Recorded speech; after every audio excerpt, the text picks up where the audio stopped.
അസ്സലാമു അലൈക്കും. എല്ലാവർക്കും സുഖമാണെന്ന് ഞാനിന്ന് നമ്മൾ റേഷൻ പിടിയിൽ കുറുവ അരിയില്ലേ, ചുവന്ന മട്ട, ആ അരി വെച്ച് പൊടിച്ച് എന്നിട്ട് പുട്ട് കിട്ടാമെന്ന്. നല്ല സൂപ്പർ പുട്ടാന്നേ, എല്ലാവരും ഉണ്ടാക്കി നോക്കുക.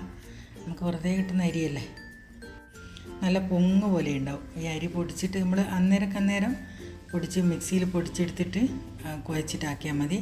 വെള്ളം ഒരുപാട് ചേർത്ത് കൊടുക്കണ്ട. നമ്മൾ കൈ കൊണ്ടൊന്ന് പിടിച്ച് നോക്കിയാൽ അതിങ്ങനെ എന്താ പറയുക, കയ്യിൽ ഒതുങ്ങി നിൽക്കുന്നുണ്ടെങ്കിൽ വെള്ളം പാകാന്ന്. കുറച്ചും കൂടി വെള്ളം ഒഴിച്ച് കൊടുക്കുന്നുണ്ട്. ഇനി ഇല്ലെങ്കിൽ നമ്മളൊന്ന് ഇങ്ങനെ പ്രസ് ചെയ്ത് വെച്ച് കൊടുത്താൽ അതൊന്നും കൂടിയും പൊങ്ങി വരും. അപ്പോൾ ഇത്രയും കൂടി വെള്ളം കുടഞ്ഞിട്ട് കുഴച്ചെടുത്താൽ മതി. ഇനി നമ്മൾ പുട്ട് ചുട്ടെടുക്കുക. പിന്നെ ഒരു സേർ അരി ഉണ്ടെങ്കിൽ നമുക്ക് ഒരു 3-3.5 കുറ്റിയോളം പുട്ട് ചുട്ടെടുക്കാൻ കഴിയും.